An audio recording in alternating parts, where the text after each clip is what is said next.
How you doing, everybody? It's Wardy here, and we have a jam-packed Big Mets update segment to get into. March 7th, 2025, as we're going to deep dive everything that has transpired in Mets land over the past 24 hours, headlined by Juan Soto's very interesting recent remarks in an interview, making it known that, yes, while he is a New York Met, the Mets and spending money is not the sole reason why they landed him. Yes, it took more than dollars to land Juan Soto, as the Mets were apparently not the highest bidder in the end. Yeah, you heard that correctly. I want to see your initial reactions down below, and I'm really excited to break down more of that. Same way I'm excited to get into Vladimir Guerrero Jr., a player that many Mets fans would love to see in Queens next offseason. He broke down in a recent interview with ESPN explaining his current contract demands on a long-term deal, and does that at all go in line with the Mets and David Stearns for the years going forward? Does that not, is what we're going to get into, along with all the key takeaways from today's 5-4 walk-off loss to the Washington Nationals, including guys like Max Kranick, stellar yet again out of the bullpen, how everything is now aligned for Max Kranick to not just crack this Mets roster, but to be a pivotal piece of this bullpen to begin the 2025 regular season. That, along with other key takeaways, including the Mets 1 through 5 lineup officially revealed per Jon Heyman, that we're going to start the show with, is what we're going to break down right here, right now. Thank you guys so much for smashing a like and subscribe on as your first chime in. It's greatly appreciated, and let me know your initial reactions in the comments down below to everything that we're going to deep dive in today's segment. And shout out to our amazing sponsor at BetUS, which has you covered not only with all your sports betting needs, but also with all your gambling needs. Get ready for a rush with BetUS Casino, everybody. Generous promotions and tournaments make every play even more rewarding. Sign up now and experience a difference. Get your bonus 200% sign up bonus up to $5,000 and a 250% crypto sign up bonus up to $5,000. Whether it's betting, whether it's gambling, just make sure you guys do it responsibly here with our awesome friends at betus.com.pa.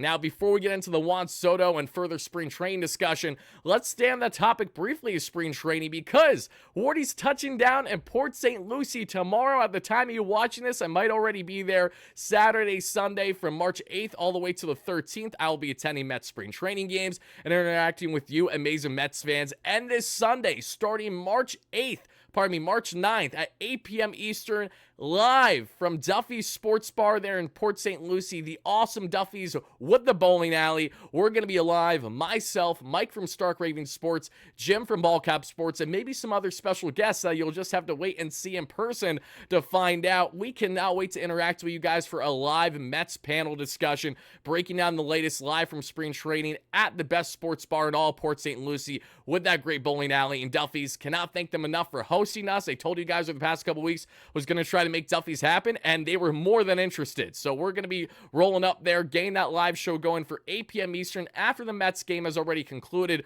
earlier in the day Sunday. Be on the lookout for myself and other awesome YouTubers there, as we're not only going to be doing the live show, but we're going to be doing some bowling afterwards. So if you guys want to hang out with us, grab some drinks, have some food, have some fun, check out Duffy's Port St. Lucie with the bowling alley, 8 p.m. sharp this Sunday. But all right, guys, let's get into the Juan Soto discussion. But in order for me to get into this Juan Soto discussion, I also need to talk about what is happening with Juan Soto and everyone else, at least in the 1 through 5 of this Mets lineup. Because as you guys can see right here, it was officially broken from Jon Heyman. This is going to be the Mets starting lineup, at least to begin the year 1 through 5. And it is as follows, everybody. Francisco Lindor batting leadoff, as a surprise to absolutely nobody. Juan Soto batting second. Pete Alonso batting third. Batting fourth will be Mark Vientos when facing mainly lefty batters, and when it's the other way around, it's going to be Brandon Nimmo, as it's explained here. So Nimmo will be batting fourth when facing mostly righties. Otherwise, he'll be in the fifth spot, and Vientos will be in the fifth spot for the times that he's not mainly facing lefties. So the Mets have a little bit of a platoon going on from the 4 and 5 spots, depending on who Brandon Nimmo and Mark Vientos are seeing, and I absolutely love what Carlos Mendoza is doing here. That 1 through 3 needs to be that all year long, because you're giving as much guaranteed at-bats to your 3 biggest sluggers in your lineup every single game. That is how you have immense success. To have Lindor, Soto, and Alonso to have at least 1 guaranteed at-bat in the first inning will make a difference. Think about the amount of at-bats and opportunities that Alonso's missed in recent years by batting fourth in the lineup, knowing that he was not getting that first inning at-bat or couldn't get that final at-bat in the game because it just wasn't his turn in the order. Now he's going to have a great opportunity to maximize not only the power ability, but the driving inability of guys like Juan Soto and Francisco Lindor, who will be nothing short of great plate setters for the times that they don't go gap to gap or hit the home runs that they will do effortlessly throughout the course of the 162. And then to have Nimmo and Vientos flip-flop on matchups, I like that. Whatever is best for them and what is ever going to be best for the case of driving in runs. Because naturally, if you're going to have Vientos batting fourth mainly against lefties, I love that, because why not have him in that spot more so for his strengths than say some of his weaknesses, where you're going to have guys set up endlessly from Alonso to Soto to Lindor. How many bases loaded opportunities is guys like Vientos and Nimmo going to get in the 4-hole? That's going to be a fascinating thing to watch this year as well. What I will say was fascinating was not only the Mets lineup officially being broken from John Heyman 1 through 5, and I want to hear from you Mets fans in the comments down below. Do you agree or disagree with Carlos Mendoza's thinking and thought process behind the 1 through 5 to begin the year for the Mets at bare minimum? We did see the Mets also announce what was expected. We initially thought it was going to be a New York or Nowhere collab, and for the people that don't know, New York or Nowhere is a really awesome street clothing brand that we thought was going to be pairing with the Mets, but that wasn't true. The Mets actually came up with their own pop-up, not even a pop-up shop because it's going to be there every day, but the Mets have a new Mets house, Mets store, merch store there, Union Boulevard West, that we saw officially announced today. We saw people waiting in line to get an attendance. We saw some people doing some live events there. Very cool. From what I heard from people who were there, and shout out to my guy Jake Brown as well, as I know he's attending earlier today, he told me there isn't anything really different when it comes to exclusivity when looking at merchandise there, but you are getting a really cool experience. It is cool that they have a couch set up that you can do a live show if you're a creator like myself there, as well as to just get a great feel to be in a Mets-centered store where it's all things Mets there in Union Boulevard West, if I'm not mistaken. So shout out to the Mets for their latest store that they unveiled. That's really cool. But now shout out to the Mets for landing Juan Soto. But let's talk about Juan Soto a little bit more as to how this contract negotiation came about. El contrato. El contrato que pujó toda República Dominicana. Aunque no diga nombre, ¿con cuántos equipos fue el corte final, por llamarlo de una manera? 5 equipos quedaron finalistas. ¿Cuáles fueron? Los Dodgers, Toronto, Boston, Mets y Yankees. ¿Por qué los Mets al final?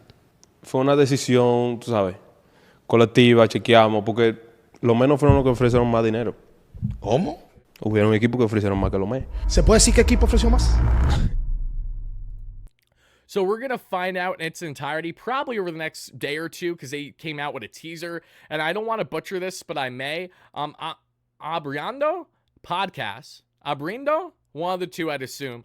Sports podcasts, Hispanic podcasts, they have a lot of former current players usually on. They had Juan Soto on for an awesome discussion, and Soto made it known in this that the Mets did not offer the most money when signing Juan Soto. And the reason why we have to have our further reactions and discussion of this is because of the amount of schmuck Yankee fans that were like, oh, it's because we didn't have the most money. When, mind you, the Yankees still shelled out well over $700 million.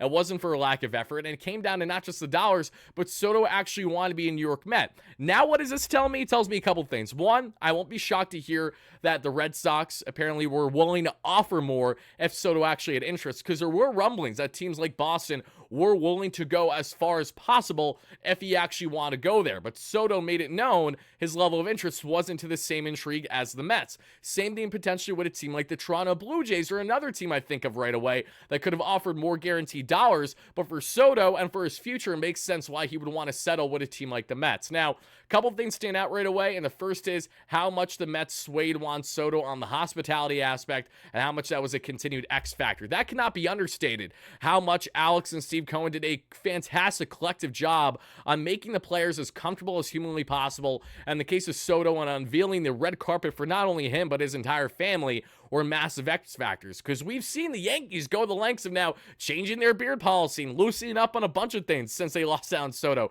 It's almost like the Yankees need to stop acting like an organization where you need to be a Yankee because we're the Yankees, and actually focus on the talent that you're trying to bring back long term, because clearly they have lofty demands, and for great reason. For the Mets, they know they don't have the championship pedigree the way that a historic team like the Yankees do, so that's why you need to pitch on what the focus is now and going forward. And I don't think there's any denying that when you look at the future of New York baseball, is completely trumped with the Mets dominating the Yankees between the two. I'm not saying that the Yankees are going to be a bad team, and I'm not saying that the Yankees are a worse team than the Mets right now per se, but what I am saying is that the Mets are in a position where they're going to have more consistent long-term success than the Yankees based on current construction. That's a reality. The Mets aren't tied down to as many long-term contracts, and the ones that they are tied down to are exactly the kind of contracts you want them tied down to. Not when you look at the DJ LeMahieu's of the world, the Marcus Stromans to an extent that I know is short-term, so it doesn't mean as much. The Carlos Rodons that has simply aged like milk from the start.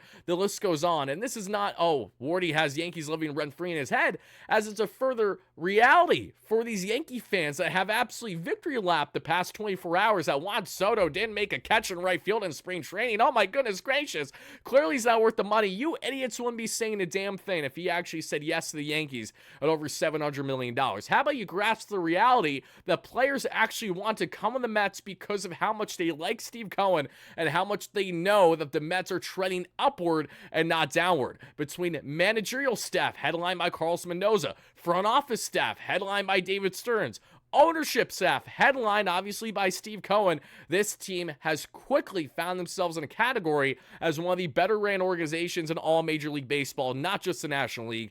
And that's how much a 4 to 5 year turnaround under Steve Cohen can do for a Mets organization in such a short period of time. So Mets fans, I want to know your further initial reactions to this on Juan Soto turning down more money to land with the New York Mets. And another thing that cannot go understated here is how much Juan Soto's always wanted to be in the spotlight. He's always been a me guy. He's always been a guy that's reveled and thrived on being the face of a team in a certain way. He was always going to be in Aaron Judge's shadow, even though he's without question a more clutch player than Aaron Judge throughout their respective careers. There's no denying that. Don't even try it, Yankees fans. All I have to do is mention this word called postseason, and then you're no longer in the discussion. But when we talk about Juan Soto and the immediate impact that he has on this Mets team, we know that's going to be absolutely significant, which is why he's already deemed as the leading MVP candidate over Shohei Ohtani per MLB, which I don't necessarily agree with at all, but I love the hype and I love the optimism. And I love having a Juan Soto that knows that he will be the true leader of this team on the offensive output the way that he wouldn't have been with the Yankees. And yes, Lindor is our captain. He is still the face in that way, but Lindor and Soto are really able to feed off of each other well, where Lindor knows he's the outspoken voice in that clubhouse. Soto knows he can speak his mind and people respect him because he's one of, if not the best hitter in the game currently. And then you know that Soto doesn't need to worry about having the unnecessary pressure of these lofty expectations and say another walk. You're in a big market like the Bronx with the Yankees. No, he's going to be here comfortably for the next potentially 15 years. And in order for that to happen, Soto needs to go out there and play his game the way that he wants to play it. That's why he's had such a selfless transition. That's why he's had a lot of fun in the clubhouse. That's why these Los Mets, headlined by a lot of Dominican, Venezuelan, Puerto Rican, Nicaraguan players, have really won a long way for him, is because of the comfortability. You could tell it's there. Him being home is there. He was not home with the Yankees. He was not home with the Padres. He was with the Nationals until they made it abundantly clear that they weren't going to go anywhere close to what he was seeking in the free agent market. And that was that. Now he's a Met for the remainder of his career, and there's nothing that I'm going to complain about as a Mets fan. But guys, let me know all your thoughts down below regarding that, because now let's talk from one star Dominican player to another. But this time, let's get into the latest here on Mr. Vladimir Guerrero Jr. This piece was initially broken from Jeff Passan of ESPN earlier today. It says the following, that he proposed a contract to the Blue Jays for 15 years and less than $600 million. And in this, he goes on to explain basically where they were at versus where the Blue Jays were at. Let me start off by saying, one, I'm not surprised. I've been beating this drum for at least the past year now that Vladimir Guerrero Jr. is going to at least be seeking, I'm not saying he's going to guarantee get it. I'm just saying he's going to seek at least 10 to 15 years of $500+ million. You might not agree with it. You might think it's asinine. You might say it makes no sense. No first baseman has even gotten close. Why should Vladdy be the difference? I don't disagree with you guys, but one way or the other, the Juan Soto effect is having an immediate impact on guys like Vladimir Guerrero Jr. in his market. And as you guys see the numbers down below, he's 25 years of age, and he'll be 26 when he's a free agent at the end of the year. The year is off by a couple because this goes back to a graphic I made months ago. Initially for Alex Verdugo, funny enough, thankfully the Mets didn't pick him up, and he's still on his 1 year, $28 million for the 2025 season. Tremendous 2024 campaign, as you guys see down below by Vladimir Guerrero Jr.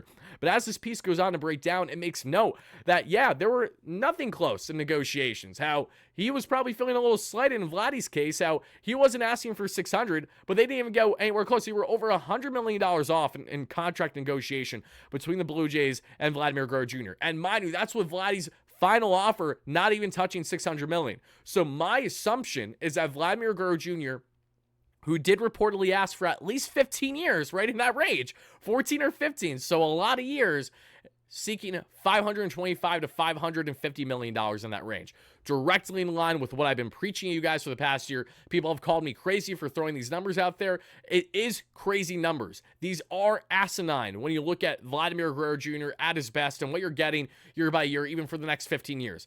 Even adding up all the numbers, nothing equates to him being worthy at all of a contract like that. But because Juan Soto was 25, just turning 26, is how Vladimir Guerrero Jr. is going to piggyback off of that contract, whether you like it or not. He's going to use that age as much as he possibly can to benefit him to not just getting a decade-long contract, which is already out of the realm of possibility for a lot of teams when looking at the first base position, but north of 15 years is crazy. I know initially Mets fans will say there's not a chance in hell that a guy like David Stearns, Steve Cohen are going to go the lengths of making a move like that. And I don't disagree with that notion. I don't see a world where the Mets sign Vladdy to 15 years. But what I do see is that the Mets being heavily involved in these negotiations and Vladdy's years coming down more in the 10 to 13 range and the dollar amount being very much right in what the Mets are looking to grab and being a part of. Now, as we know, the Yankees, the Red Sox, the Blue Jays, pretty much every team that is a big market in the AL East will be going heavily after Vladdy. We know the Dodgers will have a level of interest regardless of their status because they're the Dodgers. And then we know the Mets will be heavily involved because they chimed in and actually showed interest on Vladdy before bringing back Alonso this past offseason via trade. And they know that they were going to acquire Vladdy. You'd be trying to bring him in to then have him more long-term. You don't bring in Vladdy as just a one-year rental and that's that. The difference between the Mets and the Cubs is that they wouldn't trade for why am I going to say, is it Justin Tucker? Or is that the kicker that I'm thinking of right now? That's been in a lot of sus situations lately. I think it is. I'm Kyle Tucker. There we go. Not you, Justin. Not a Ravens fan. I'm a Steelers fan. I don't want to talk about you schmuck. Let's talk about Kyle Tucker. Remember how he just got traded to the Chicago Cubs? Well, mind you, Kyle Tucker's getting easily over $300 million this offseason. Could be pushing 4-5 range. Really is not out of the realm of possibility, knowing how much of a multi-tool player Kyle Tucker is and his walk year now with the Cubs. The Cubs did that knowing that the likelihood of bringing him back after this year isn't great for a team that isn't known to spend to the same degree that we've seen these other big market clubs. In the case of the Mets, though, they wouldn't be trading for Vladimir Guerrero Jr. without absolutely trying to ink him up long-term for an extension. And yes, that extension would still more than likely reach $500 million or close to. When you look at not only how much Soto has rewritten the market, I understand the counter is no one is like Juan Soto. He isn't like Juan Soto outside of being Dominican, so what are we talking about here? That and his age, that's all he's got. I don't disagree with you guys, but I'm telling you to mentally prepare yourself. This is going to be a long negotiation process as we reach next offseason. The Mets will be heavily involved with it from start up until finish, more than likely, and it will not be shocking if the Mets do land Vladdy in the end, but what will be shocking and rather surprising to some, especially in the media, is if the Mets not only land Vladdy, but they land him on a dollar amount close to what he was seeking from the Blue Jays, because what he's seeking from the Blue Jays is insane, and as much as I love Vladdy, I even have my reservations behind going that far. I don't want to give up $500 million for a first baseman. I don't want to give up $400 million for a first baseman. Do I understand the upside behind it? Do I understand the thought of Vladdy coming in and helping making this team a true competitor year in and year out against the Dodgers more than even, say, a team like the Braves, because that's how much it would take this team to another level consistently wise offensively? Yeah, I love that idea, but it's one of those things that we're going to have to break down more as we reach A, the trade deadline, and then B, inevitably the offseason as we get there. But fans, I would love to know your thoughts on if you're for or against pursuing Vladimir Guerrero Jr. We know the Mets well. It's just a matter of to what degree and and how far and how deep will they get on those negotiations as we reach next offseason. But now, guys, let's get into some of our final discussions here, which have to do with the key takeaways that we saw today in the Mets' 5-4 spring training loss at the time of recording this to the Houston Astros. And there is one key takeaway that I have that's most notably on the pitching front, and that has everything to do with a man that has continued to look stellar so far this spring, and that's our guy, Max Kranick. Max Kranick has continued to be absolutely nails. Love ourselves some Mad Max, and not Mad Max Scherzer. No, we're taking Mad Max Kranick here, or however Max wants to be nicknamed is fine with me. Max Kranick, who the Mets picked up over a year ago from the Pirates on waivers, coming off of an injury-riddled 2023 campaign. Kranick, who sadly had an injury shortly after a strong start to spring a year ago with the Mets, which is why he did not begin the year for the Mets on their roster and never cracked their bullpen throughout the course of the year. He now has a greater opportunity to impact this Mets team now more than ever. He gave the Mets 1.2 shutty today, a total of 7 scoreless innings so far this spring for Max Kranick on 95 pitches, 4 hits allowed, 0 walks, 0 earned runs, and 8 punchies. Kranick's fastball has been lively. We've seen him touching the high 90s there. The off-speed and breaking stuff has looked fantastic too. He's had complete command of the zone, and he has a little moxie on the mound. You saw him a little pumped up after that. And Max, who we actually had on our live show at Mets Amazing Day a couple of weeks ago there, and I've connected with Max and told him that we'll be hitting Port St. Lucie. He's looking forward to seeing me, so be on the lookout. Maybe we'll have Kranick pull up to Duffy Sunday night, or at least we'll try to chop it up with him at some point while we're there at Port St. Lucie over the next couple of days. But Max continues to look absolutely electric so far this spring training, and he is in current position to not only crack this Mets bullpen, but to be a formidable multi-inning relief option for them. I know that there are fans out there that love the idea of Kranick to be a back-end starter. Maybe that happens down the line, but that'll not happen to begin the year. The Mets are not stretching Max Kranick out for a reason, and that's to actually have him in his true spot as a 1 or 2 inning reliever where they have a lot of confidence in him. Kranick's stuff looks lively. He has a lot to give. Just getting his MLB career started. Grew up a diehard Mets fan. Initially, family's from New York, I believe, but he's from Scranton for the most part. I'm not far from Scranton as a Mets fan, originally from Long Island, who's grown up in Pennsylvania. So we connect in more ways than one. That's exactly why I appreciate the friendship, and I'm really excited to see more of Max Kranick this spring training. Mets fans, let me know on a scale 1 to 10, how optimistic are you about Max Kranick and his upside in this Mets bullpen to begin the regular season? Because as we now transition to talking more on this 5-4 loss, let's get into some of the negatives, right? And that's headlined by guys in Paul Blackburn. Paul Blackburn, as we know, got absolutely rocked today. 5 hits, 3 runs, 3 total earned runs, 2 walks in 2.1 innings. Blackburn, who we know is a soft-tossing right-hander, when he's giving up meatballs, that can certainly happen. And he said it himself today in Blackburn that he was not happy with his outing, but he was happy that he's healthy. And Carlos Mendoza, I think, said something that every Mets fan needs to remind themselves when we talk about spring training performances. The performance means little. It's about the guys being healthy and being ramped up. That's what spring training is about. And then let's hear what Carlos Mendoza had to say when talking about Paul Blackburn. With him, do results at all matter right now? No, especially this early in what he went through this offseason. I think it's just a matter of him feeling good physically. The velo's there, using all of his pitches. The sinker against righties. Again, today he left it up a couple of times against lefties. But yeah, these early results, we're not looking at that. And he does continue to feel good physically? Yes. So I checked with him after he came out, and that's the first question I had. How are you feeling physically?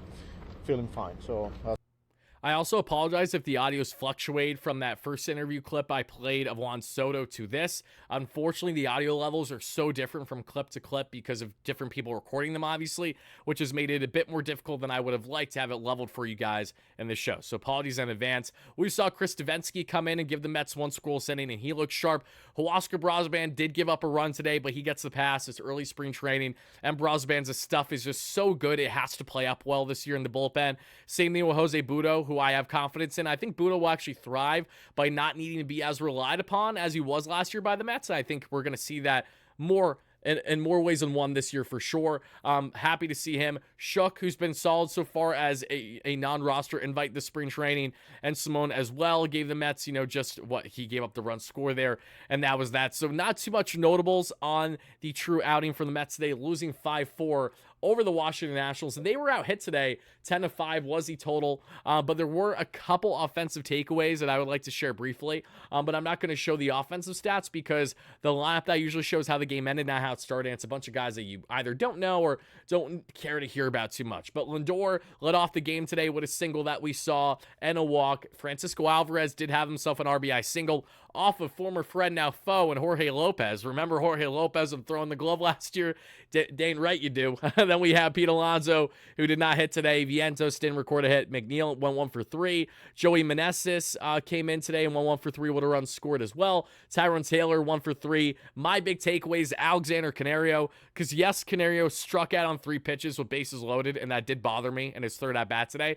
But his second at-bat was good. He actually ripped a double. His first extra base hit in a Mets uniform, and the Mets have pretty much up until the end of next week to figure out what they're going to do with him, and then they're going to go from there. So Canario, who's trying to compete for a roster spot as that outfield option that the Mets acquired via trade from the Cubs over the past week or two ago, he's trying to compete with a guy like Starling Marte getting a little playing time right now. Canario can play all outfield positions, has pop, has looked really good at the major league level in his little sample sizes, hasn't done too much for the Mets yet this spring, but did rip a double, so that was encouraging to see. Hopefully we can see Canario get more comfortable and get more acclimated with the Mets, and what is a short time for them to make a decision on him, absolutely. And when a guy like Jose Azocar continues to have as red hot of a spring that he's having, I think it makes things slightly more difficult for Canario, even though I think he has greater upside than Azocar, as Jose, who's a veteran outfield option that the Mets can utilize as a speed demon, as a pinch runner this year, or just more as a defensive replacement that'll start the year in AAA. He's been tearing the cover off the ball this spring, and he went 2 for 2 today with another RBI that we saw, a 400 average and a 979 OPS.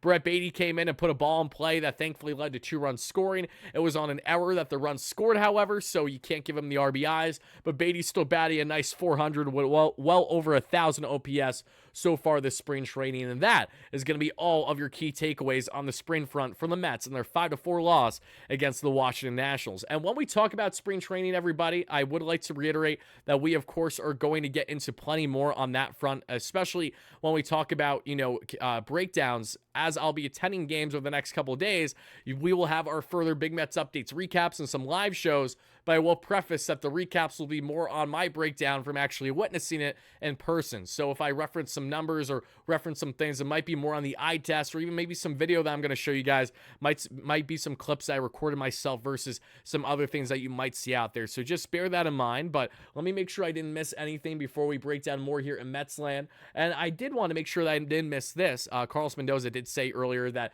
Brandon Nimmo will be returning to the Mets lab this Sunday. That's great news, as he's coming back from that little bit of a knee flare-up that he's had with that right knee over the past week plus. He also did say that AJ Minter continues to look good as he threw BP today. That's encouraging. AJ Minter is completely in line to be ready for this Mets bullpen to begin the year, but if for whatever reason he doesn't start the year in the Mets bullpen, it'll just be for the first couple days to get him further stretched out, and then he'll be with us maybe after the first series or two. Either way, AJ Minter will be locked and loaded and ready to go sooner rather than later. So guys and gals, before I get out of here, my final remarks for you guys is look out for your guy Wardy at Port St. Lucie. I cannot wait to see so many of you guys there from March 8th to the 13th. And a further shout out to 2 awesome supporters here, great friends, that being Dave Kaplitz, that many of you guys know, an awesome supporter, member, and friend on the platform, as well as another great supporter here, and I may say her name wrong, and I apologize in advance, but whether that is going to be Jean or Janae, however you pronounce your name, thank you guys so much for everything that you've sent. Dave was beyond kind enough and sent to my P.O. box just a couple days ago. He sent a lot of awesome things to both myself and my son, but now he sent over this really, really sick Juan Soto Mets 22 hat. Really, really cool with the New York skyline on the back. I'm going to be rocking this for certain specific Juan Soto days where I feel like he's going to have a big day, which is a lot of the times, but really happy, really appreciate that. Thank you so much for that, Dave. And he also sent over what is really cool, a Francisco Lindor Mr. Smile shirt.